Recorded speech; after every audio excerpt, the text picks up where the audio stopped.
Check, check. Check, check.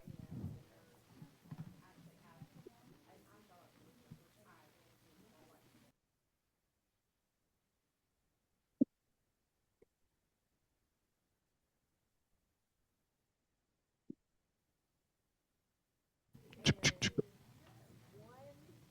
Check. Hello.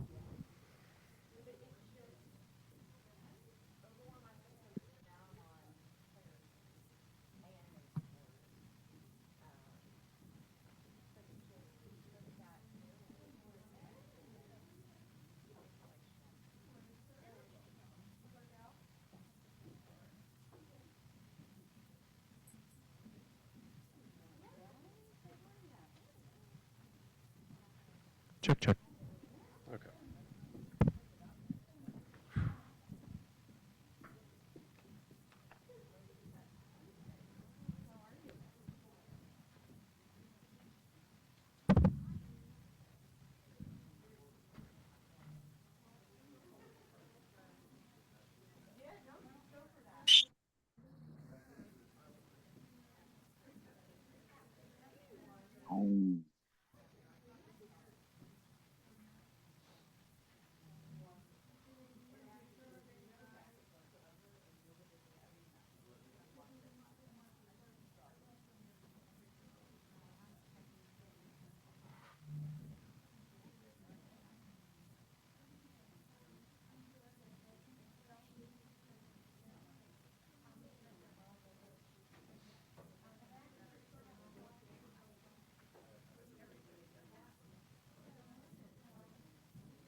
Why he's giving me injections because he had, and he said she feels terrible. She feels terrible. Yeah. To get And then kind of get a little break for take the leadership visit this morning. He's good, yeah. And most of the political still on that. And then they'll get a little bit of work done before they break for summer, kind of June, July, slow down. Take a little vacation. Yeah, I think they take a couple weeks off and then get back into it hot and heavy. But some of the things going on, school board mess, what's going on, everybody's more, that's keeping everybody more tethered to the situation. That is a hot mess. Right. And we've got planning commission on us, seeing what they're cooking up, how fun that is. So where is your office? Are you mainly in Frankfurt? Are you here? Or? Mainly here. I've got a little office space down in the old security trust building downtown. Because I'm at the city hall more than anything. Yeah. For the interim session, I'll sneak over to Frankfurt for the morning. But realtors are well represented at the state level. Yeah, So yeah. KOR's lobbyists. You do a great job. They do a great Yeah. job. So I'm helping Crystal Moore, City Hall here, some of the adjacent counties, and I watch for issues bubbling up like the data center thing, how that's being dealt with in different parts of the state.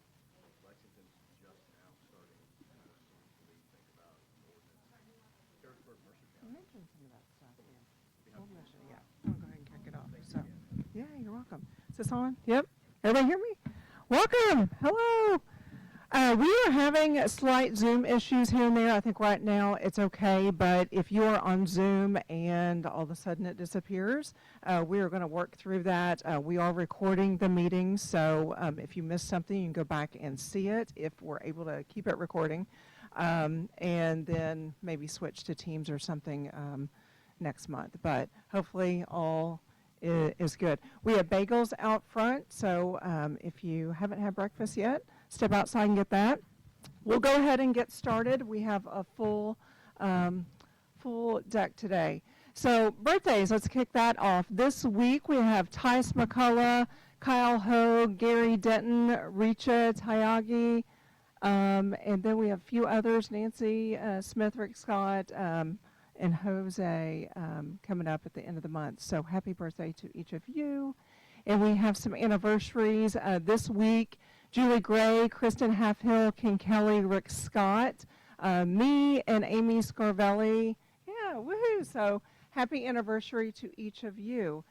And I'm not going to stand in the way of David Hill. He's a familiar face, former Rector Hayden agent, and we welcome him back anytime he's willing to come back into the real estate arena. But he does a great job in government relations. So I'm going to turn the floor over to you. And there you go. You can. Thank you. It's nice to be back as a Rector Hayden alumnus. See some familiar faces and a few not so familiar. So my name's David Hill. I work for you guys now. I'm a contract lobbyist with Bluegrass Realtors.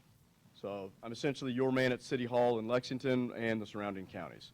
Some of the things we've been working on, and thank you, Heather, for letting me come in and say hello. There's a couple things I want to touch on, mainly our Lead Where You Live program. Flyers have been distributed. I'm going to start with that. What that is Bluegrass Realtors is co-sponsoring with Commerce Lex, Lexington for Everyone, and the Building Industry Associates of Kentucky, a candidate recruitment, candidate training program. This is obviously not for this year, as primary election's right around the corner, but we are looking for the next generation of pro-housing, pro-economic development leaders in our community. So if you've ever thought about running for elected office, if you've ever wanted to figure out how to serve on boards and commissions, this is a nonpartisan, kind of non-ideologue. Think of it as Civics 101.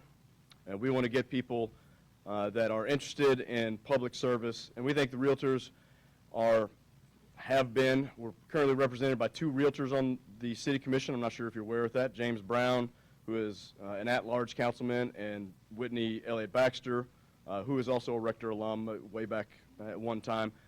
She is the 9th district council member for Lexington. So, and they're able to operate their business while also doing public service. So we're thinking about 2028, 2030, the next big election cycles. What this program will do, we're bringing in, it's a 2-day program in August. We'll feed you and we'll teach you. We're bringing in speakers from maybe people from the election law, people that are going to Civic Lex to teach you how the mechanics of City Hall work, how you get legislation passed, how things bubble up through the committee system and get to the council dais and with the mayor, and how the boards and commissions work, which ones are most relevant to real estate, economic development, those things. As you know, politically, those are tied together pretty tightly right now. We will be talking about how to run a campaign, how to target voters, how campaign finance, some of the scary stuff, make it not so scary. So if you have any inkling at all, or if you know someone that's on your team or someone that you work with that you think would be a good candidate, please have them apply. Applications are due end of this month, May 29th. No application fee. It is a selective process. We're hoping for a class of about 12 to 15 so that we can really have good interaction, answer a lot of questions, and our graduates will feel empowered going forward. So if you're accepted, I think there's a $50 fee. Make everybody have a little skin in the game so everyone takes it seriously. So that is what's on the flyer. If you scan the QR code or you go to the Chamber of Commerce Lex's website, candidate, that will do just a jot form application. Please fill that out. Again, no cost. We are looking for who's next. That's part of my purview. And then I'll take just a couple of seconds to let you know what I've been doing. Again, as your man at City Hall, I'm watching things. What is the Planning Commission doing? What are the new regulations? Harrodsburg, Mercer County is right in the middle of their data center ordinance. They have contracted with a consultant firm. They put a draft out there for public comment. That looks pretty different than what has been suggested in Lexington. That process is just now starting. It came up in the last Planning Commission work session. So I attend these meetings, kind of read the room, report back to Crystal and the Bluegrass Realtors staff, Government Affairs Committee, and open your emails. There is news in there. Every once in a while, if you read the source from Bluegrass Realtors, you'll see this shining face. I tried to tell them this is a face made for radio, but they put me on video, and I give you an advocacy minute every month. 1 minute, usually I try to hit a Lexington Fayette highlight, a non-District 5 event that we're watching in the advocacy space, and then try to work in either a national or state level issue that we think the realtor community needs to be aware of. I'm in on the interviews for council people. We're just finished up our advocacy interviews, I guess, for realtor candidates in the primary. We'll be starting that process again in the fall. if any of you have any interest, if you're friends with state legislators, I know Lucy is here, and she is Representative Chad Alls, state political coordinator. Thank you. And Adriel Camule, thank you for that. If that's something, if you have a relationship with a city council person, a judge exec where you live, someone like that, let the government affairs staff at Bluegrass Realtors know. We can formalize that relationship and put you to work, so to speak, keeping your fellow realtor community, one, informed as to what's going on. And when we have an issue and speak as an industry, you can be a crucial part of that. So if that ever comes up, contact me, contact Crystal.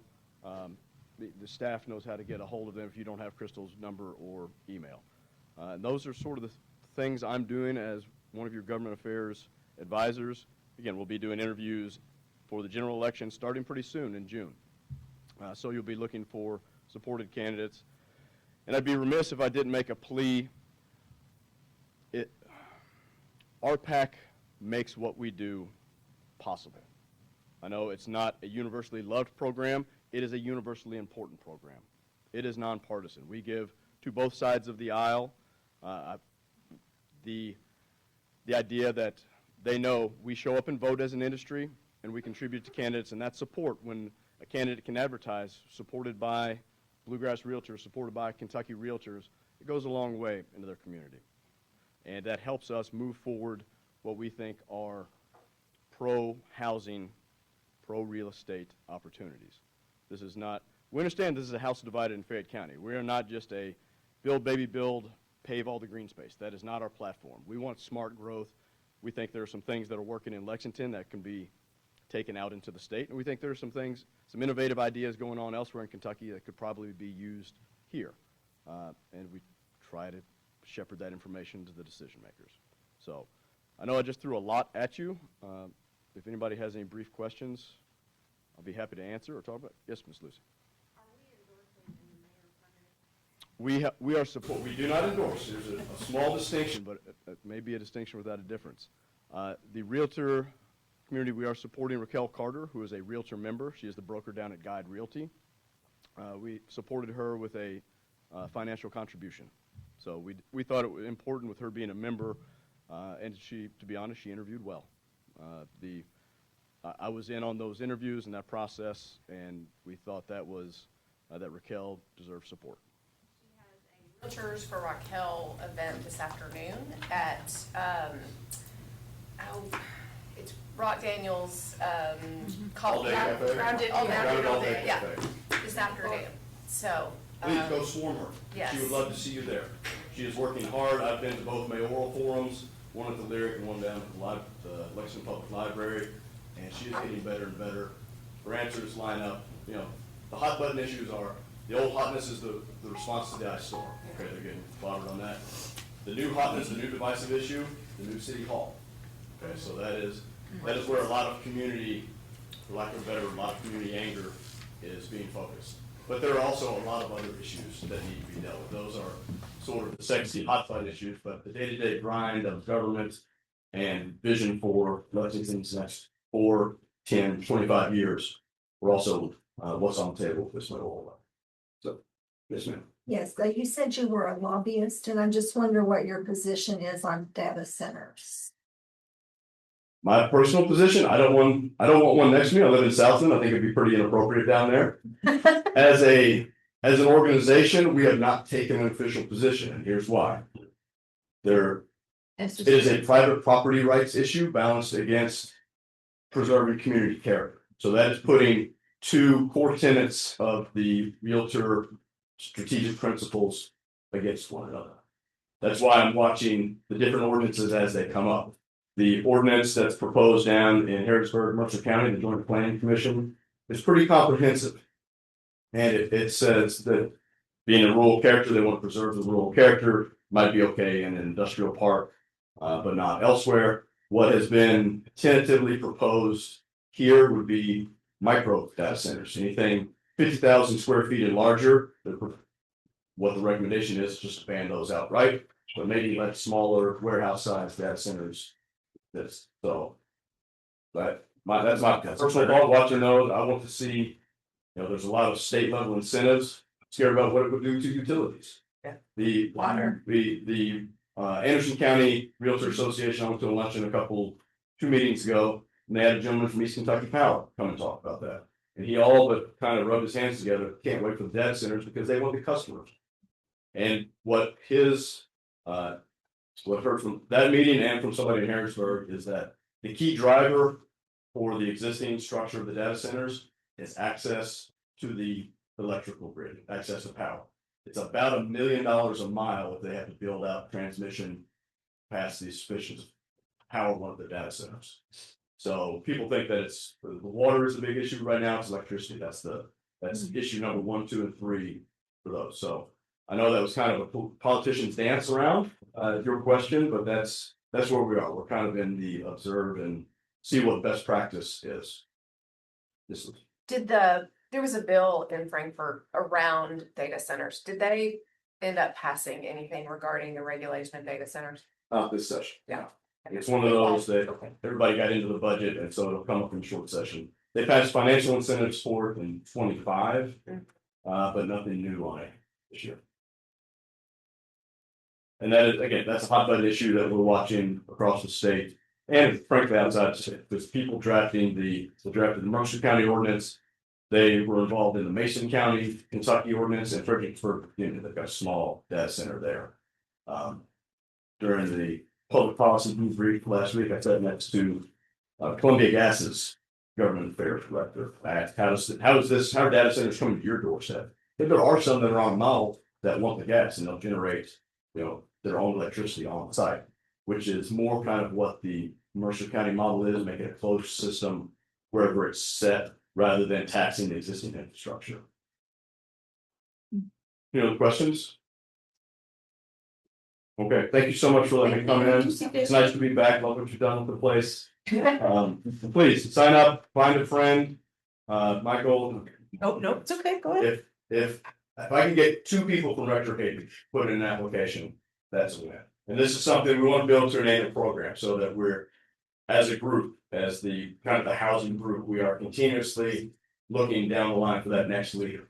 Council people term out, people move up to the state house or do other things, and we want to constantly be refreshing our leadership platform with people that understand real estate and are willing to listen to the needs of our industry. So thank you all so much for letting me chat today. Yeah.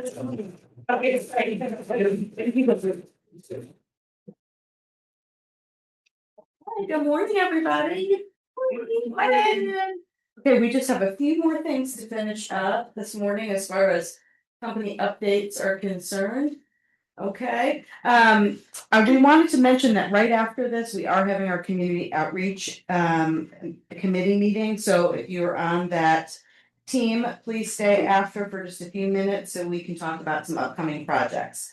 We are starting to change out the Forms Tower out there, and we are going to be changing out our system to Maestro around July 1st. So this is your heads up that everything that is in the tower and everything that's going to be on Maestro is a Bluegrass Realtor form. Okay, so we have about a month's time, if you're a collector of all things legacy and you're still using it, to go ahead and get your ducks in a row with that, because we will not be providing those things in the tower or through the program.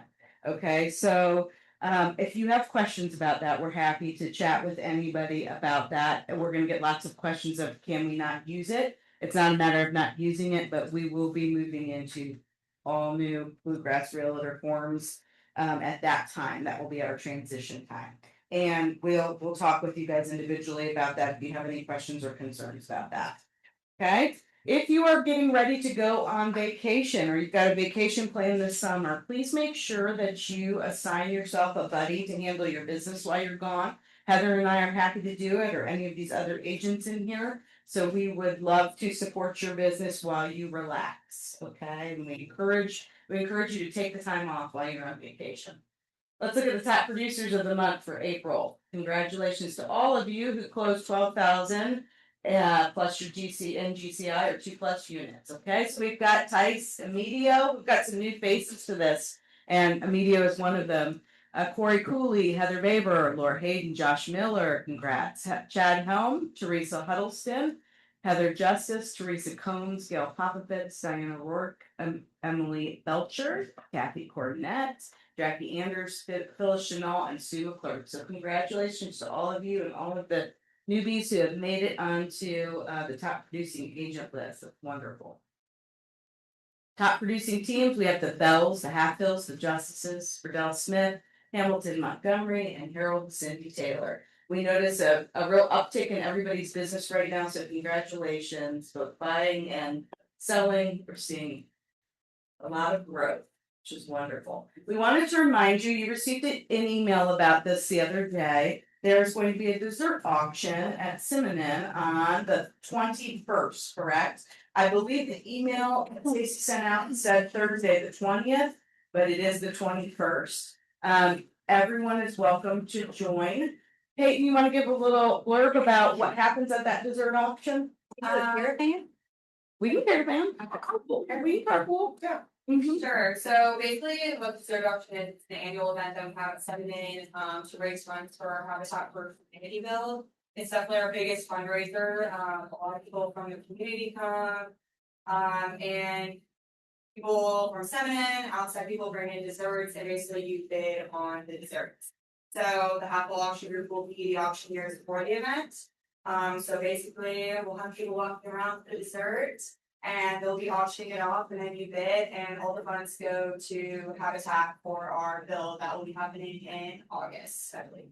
There's usually bourbon along with desserts being auctioned off and stuff too. Yeah. No margaritas. Wonderful. You could donate a margarita basket. Yeah, why not go ahead? It's at 10 a.m. on that Thursday. It usually lasts around like 2 hours. So it's 10 a.m. to 12. So if any of you guys want to join, we'd love to have you guys. It is a pretty fun event. Wonderful. And how do you know how much it costs to for a new build, or how much we typically raise for that? Our goal is 50,000. That's what we raise just to be able to be part of it every year. And this will be our 29th build. So yeah, it's pretty exciting. We're trying to keep it going. Awesome. Thank you for sharing that. Okay. Does anybody have any pre-listings they want to share? Anything good coming up? Or I have it coming soon right now, so you may or may not have seen it, but it's a beautiful, beautiful, beautiful house on Cassidy Avenue. It's been completely redone down to the studs, so new electrical, new plumbing, new everything.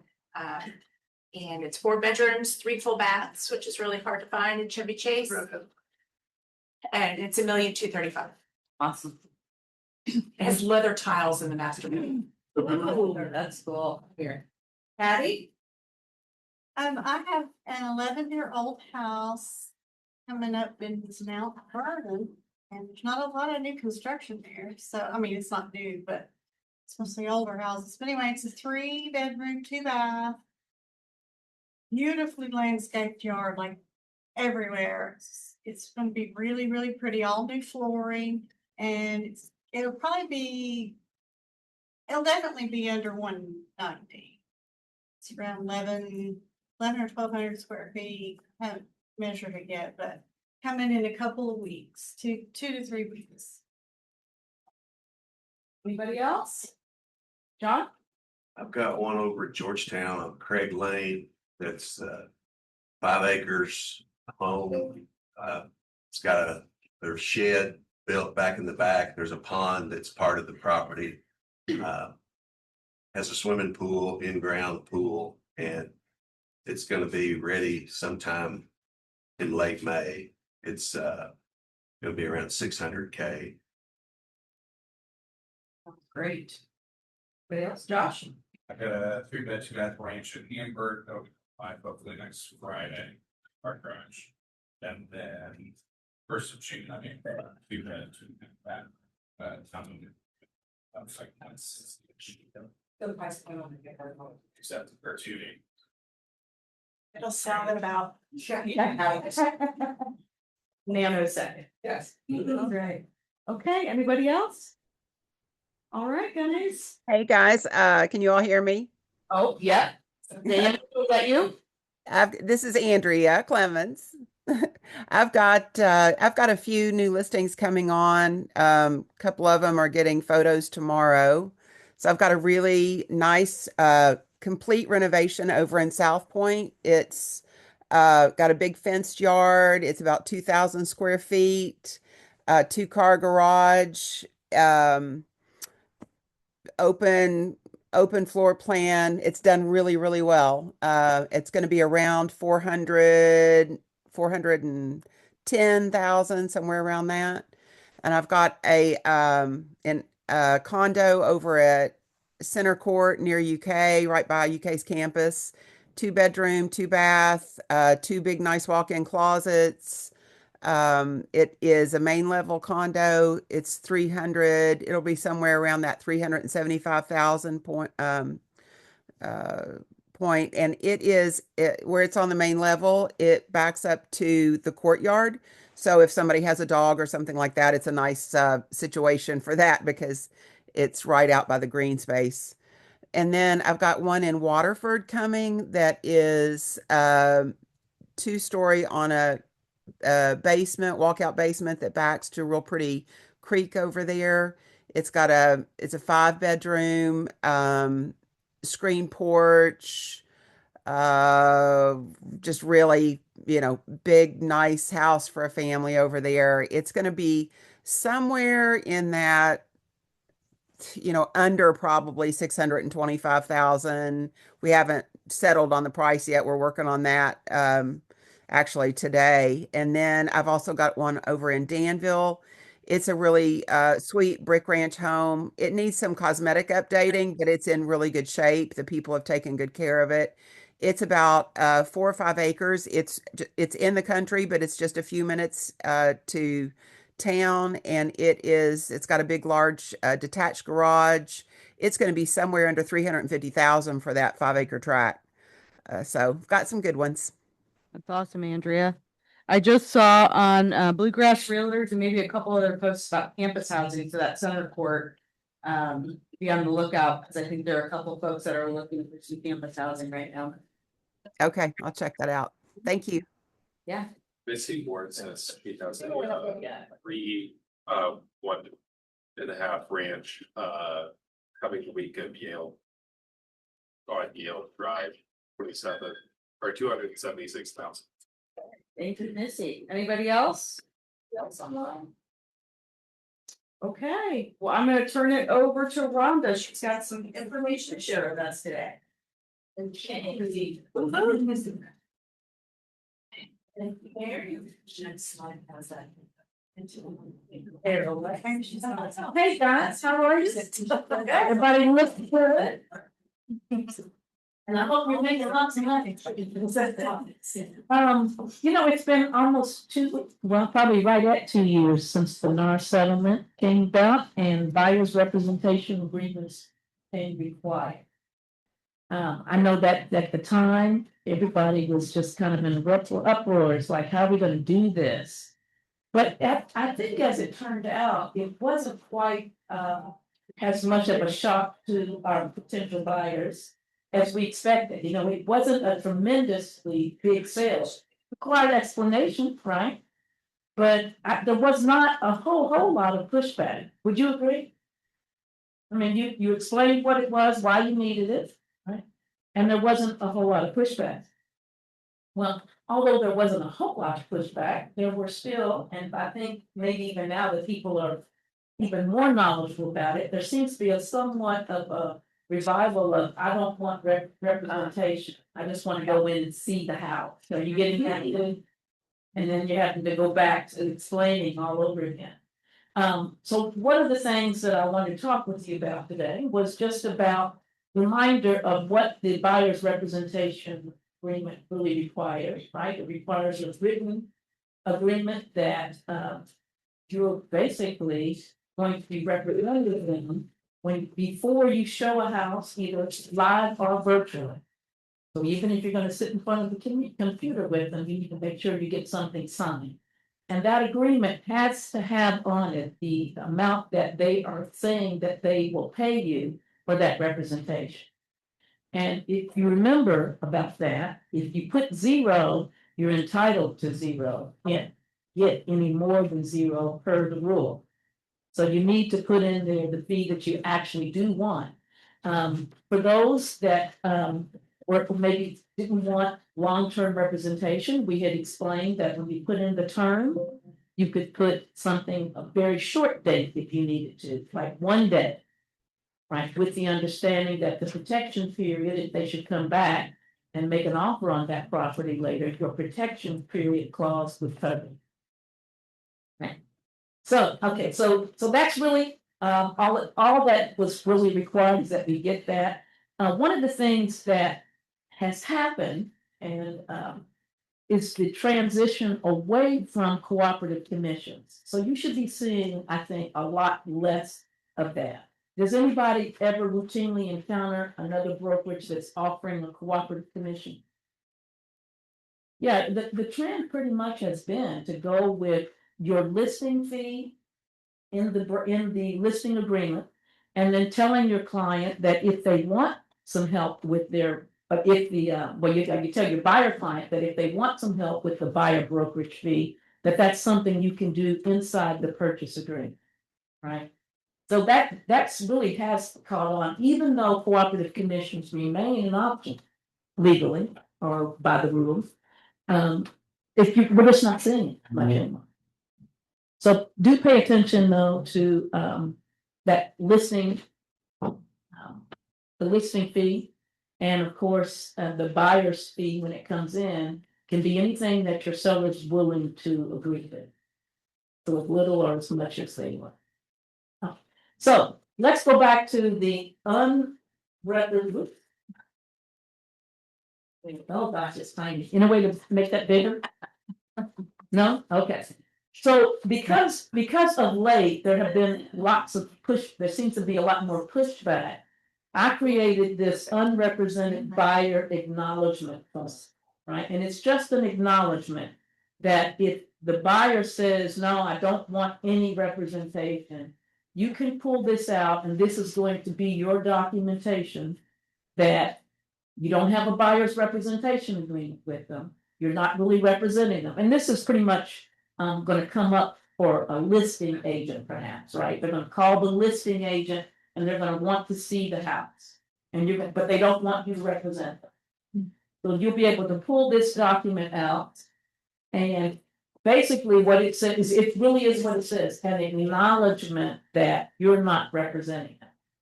But it's going to be really important to make it clear to them what that means, right? Because I guarantee you, they're going to want your advice and counsel, right? They just want it for free or something, right? They're going to say, no, I don't want any representation. And they're going to get with you, and they're going to start picking you for information. So when you go into the house with them, one thing that you can do is you can talk as much as you want about that property.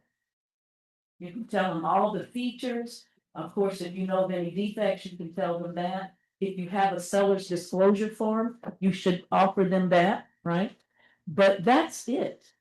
No advice about anything that the seller's thinking, right? Motivations. Of course, you never want to do that anyway, unless your seller's giving you permission to do that. So you just want to make sure you stick with the house. And so what you see here in 1 and 2 are basically just saying, 1 is saying you don't want representation. 2 is saying I work exclusively for the listing agent. I don't owe you any fiduciary duties. I hold them to the seller. But 3 is where you really want to kind of get familiar with wording that you can use so that you can tell them that you can't provide them any advice. You can't give them opinions on what they should do. You can't advocate on their behalf back with the seller. You don't want to start running back to the seller because they're going to say, well, can you ask the seller this? And say, well, I can't do that on your behalf because I don't represent you. Now, holding firm is really good for you because what you really want is a client, right? You want a buyer client. So if you stay firm on, I can't do these things, there's a greater chance that they'll come back and then want to retain you as the buyer's representative or a dual agent. So again, can't advocate, you can't talk offering, pricing, anything like, would they come down, would they come up, do you think this would be a good offer? You don't want to get into inspection issues, even if they think that there have been some repairs that they might need some, you don't want to get into any kind of negotiating with on their behalf. You tell them that we'll be happy to deliver their written offer to the seller. Okay. Now, here's the sticky part. How are they gonna do that offer? Now, it's my understanding, and this is what I always say until somebody tells me differently, that the board forms are for board members. And you're not supposed to give them to non-board members for their use. So you really should not even offer them a contract that they can utilize to make that offer. Now, if they can get it from somebody else, that's on that somebody else who gave them the board form. But I would highly recommend that you not do that unless something changes and we find out that the board's being kind of lax about that, or they're okay with it. They're not lax. They're not, yeah, I don't think they are. So you should not provide them with the board form. Again, it's really somewhat advantageous because they're gonna have to either be extremely sophisticated buyer, which then maybe they don't need an agent, right?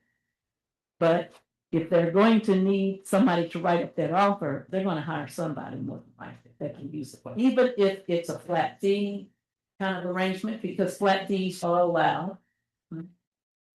So just keep that in mind. Don't provide them with the form. So, you know, again, you can open the door to let them in.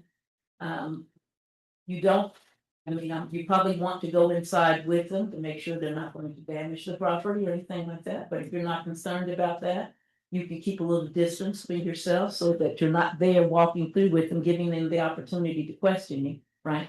Or you can hang back at the door, right? And let them go, but you're at the door kind of listening. Make sense? Well, that's my 1 minute.